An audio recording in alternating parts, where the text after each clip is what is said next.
If you stand on the Las Vegas Strip today and look closely at the skyline, you are looking at a city that is actively erasing itself. The physical destruction of the old Las Vegas is not a metaphor. It is happening in real time, with dynamite and wrecking balls and clouds of concrete dust drifting over Las Vegas Boulevard. The Tropicana, a legendary property that stood for over 60 years, has been reduced to absolute rubble to make way for a baseball stadium that may or may not ever actually get built.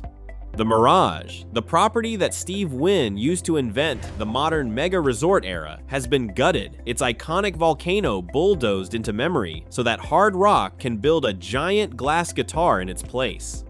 Off the Strip, historic locals casinos like the Eastside Cannery have been systematically demolished to clear land for suburban housing developments. Las Vegas has never been a city that respects its own history.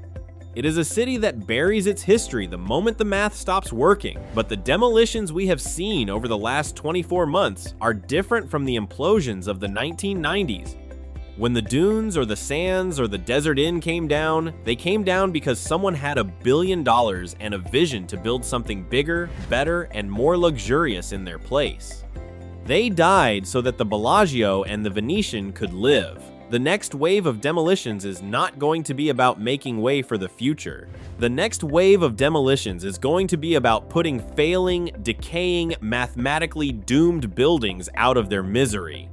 We are entering the era of the ghost casinos, properties that occupy some of the most valuable real estate on the planet, but which have been so thoroughly mismanaged, so deeply neglected by their corporate owners, and so entirely abandoned by the gambling public that their only remaining value is the dirt they are sitting on. Based on current debt loads, deferred maintenance deficits, collapsing visitor numbers, and the brutal, unforgiving geography of the Las Vegas Strip, there are 3 legendary properties that are facing the wrecking ball. Not because they are going to be replaced by a $3 billion mega resort, but because the corporations that own them have realized that the buildings themselves are dead weight.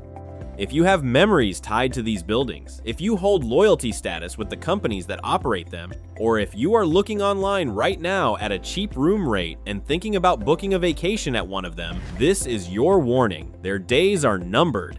The financial filings prove it, the empty casino floors prove it, and the absolute state of their physical infrastructure proves it. My name is Florian, this is Flick, and today we are going to walk through the 3 Las Vegas casinos that are currently on financial life support, explain exactly why they are failing, and expose the corporate strategy that is intentionally bleeding them dry before the wrecking ball arrives. Let us start at the absolute dead center of the Las Vegas Strip, the most valuable intersection in the American gambling empire, Las Vegas Boulevard and Flamingo Road. And sitting right there, on the corner that defines the center of the action, is the Flamingo. The Flamingo is not just a casino, it is the genesis point of the entire Las Vegas mythos. It was opened by Bugsy Siegel in 1946. It was the first luxury resort on the Strip. It is the building that proved you could put high-end glamour in the middle of the Mojave Desert, and people would fly across the country to hand you their money. For decades, the Flamingo was the standard. Today, it is owned by Caesars Entertainment, and it has become the most glaring, embarrassing, and shameful example of corporate neglect in the entire hospitality industry. If you want to understand what the phrase deferred maintenance actually means in the real world, book a room at the Flamingo. Better yet, don't book a room, just go read the Reddit threads and travel forums from people who made the mistake of staying there over the last year. There is a deeply documented, highly upvoted thread on the Las Vegas subreddit titled simply "The Flamingo is in bad shape." The stories in that thread are not complaints about resort fees or expensive drinks. They are complaints about fundamental infrastructure failure. Guests checking into their rooms and discovering there is no hot water, calling the front desk, being told maintenance is working on it, and waking up the next morning to find there is still no hot water. Elevators that have been out of service for months, forcing thousands of guests to crowd into a single working car or drag their luggage down concrete stairwells. Carpets in the hallways that are so deeply stained and threadbare that they look like they belong in an abandoned motel rather than a center strip resort. plumbing fixtures that leak, air conditioning units that rattle and fail in the middle of the Nevada summer, and a general, pervasive smell of decay that no amount of industrial air freshener can completely mask. This level of physical decay is not an accident. It is not the result of bad luck or a temporary shortage of maintenance staff. It is a deliberate, calculated corporate strategy known in the world of private equity and hedge funds as a bust-out. In the classic mafia movie Goodfellas, there is a famous sequence where the mob takes over a restaurant, runs up the credit lines, sells all the inventory out the back door, stops paying the bills, and finally, when there is absolutely nothing left of value, they burn the joint down for the insurance money. What Caesars Entertainment is doing to the Flamingo is the legal, corporate equivalent of the Goodfellas bust-out. Caesars, which is carrying a massive debt load resulting from years of leveraged buyouts and mergers culminating in the El Dorado takeover, looks at the Flamingo and makes a very cold, very rational financial calculation. The property sits on prime real estate. The foot traffic passing by its front doors is guaranteed simply by virtue of its location. Tourists who don't know any better will continue to book the rooms because the price is cheap and the location is perfect. Therefore, why would the corporation spend $50 million replacing the plumbing, upgrading the elevators, and renovating the rooms? If you invest capital into fixing the Flamingo, you reduce the cash available to service the corporate debt, but you don't necessarily generate a corresponding increase in revenue because the people booking the Flamingo are booking it strictly for the price and the location. So the corporate mandate dictates that you spend nothing. You cut the maintenance budget to the absolute bone. You let the building slowly fall apart. You extract every single dollar of revenue you can from the tourists who booked a cheap room and are now trapped paying $30 for parking and $45 for a resort fee and $20 for a cocktail. You mine the asset, you bleed the building dry, you shear the sheep until there is no wool left, and then you skin it. Caesars Entertainment does not even own the physical real estate of the Flamingo anymore. They sold the land and the building to VCI Properties, a real estate investment trust, and they lease it back.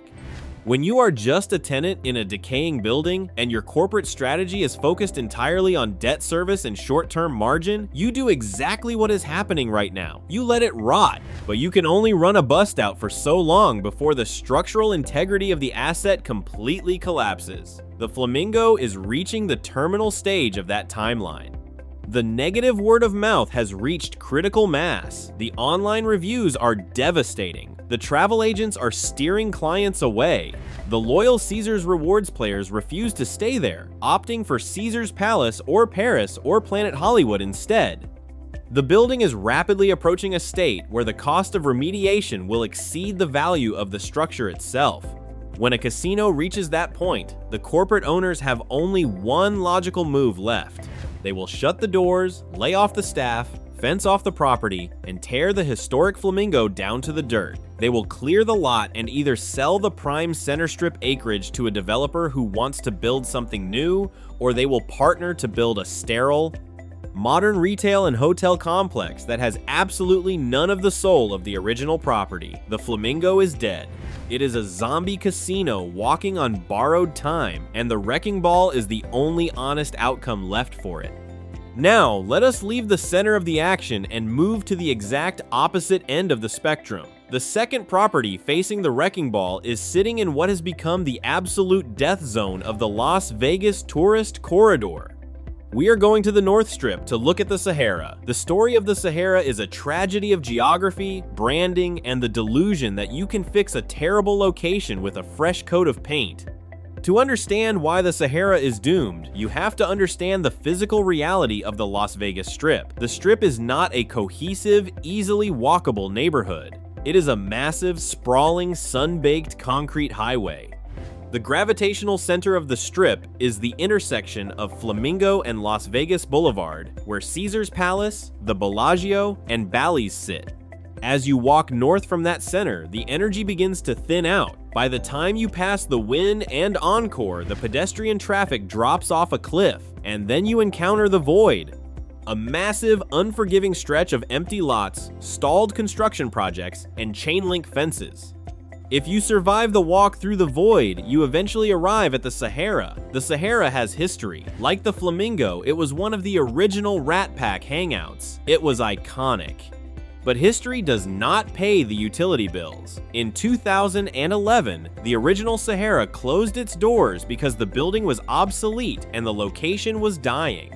It was purchased, gutted, and rebranded as the SLS Las Vegas, an attempt to bring a trendy, Los Angeles-style boutique hotel concept to the North Strip. It was a spectacular, catastrophic failure.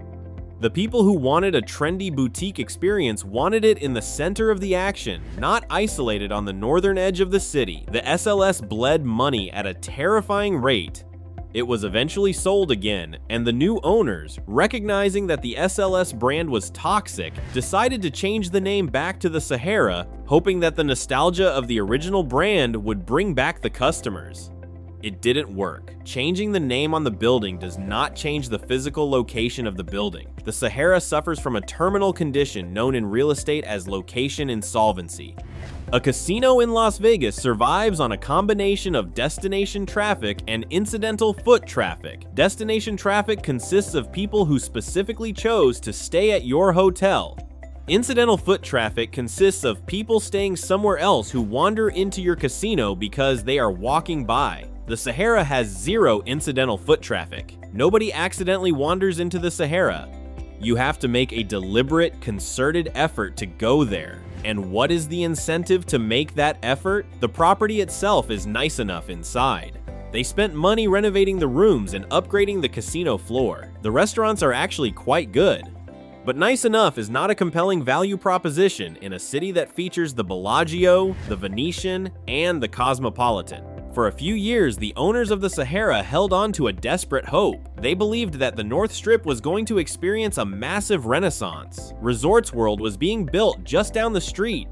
The Fontainebleau, a massive blue glass tower that had sat empty for a decade, was finally being finished. The theory was that Resorts World and Fontainebleau would draw millions of new visitors to the North Strip, creating a new gravitational center, and the Sahara would catch the overflow. That theory has been brutally debunked by reality. Resorts World opened and has struggled to meet its financial projections, heavily discounting its rooms to maintain occupancy.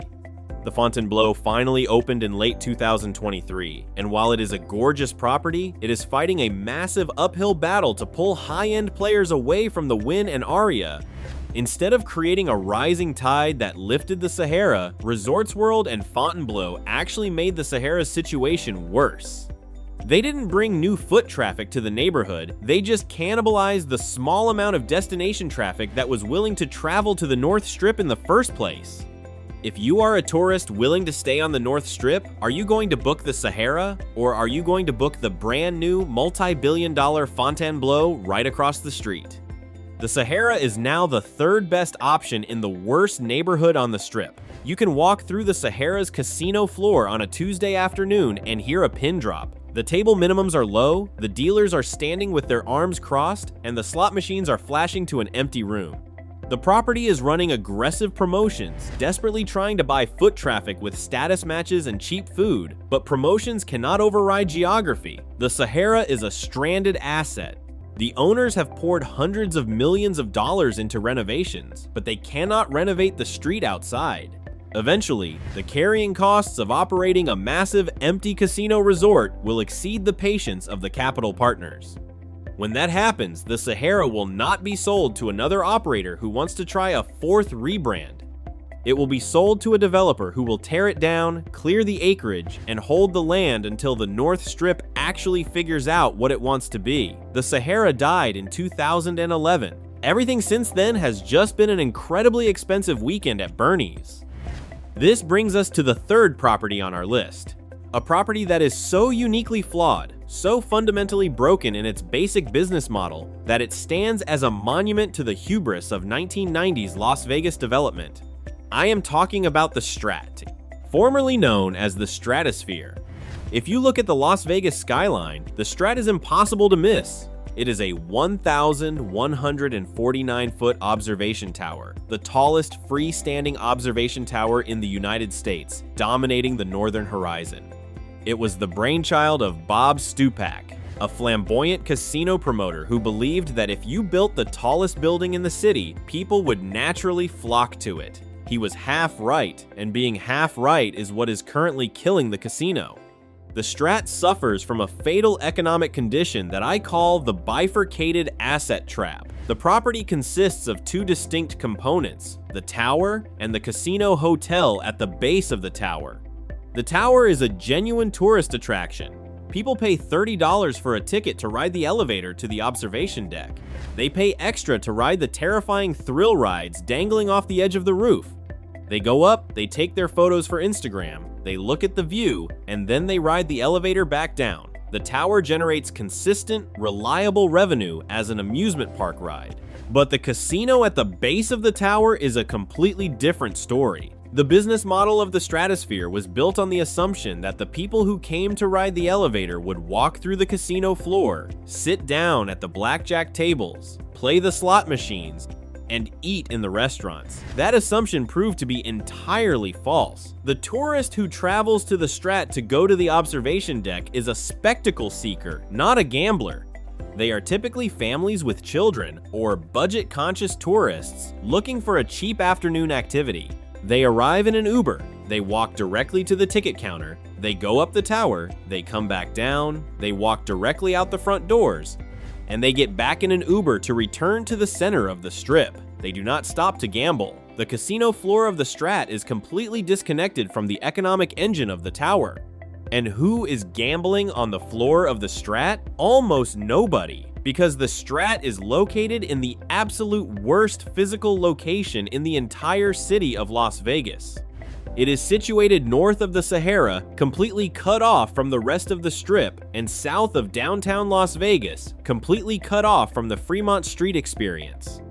It sits in a no-man's land, surrounded by budget motels, empty lots, and a neighborhood that is notorious for high crime rates and urban decay, historically known by locals as the Naked City.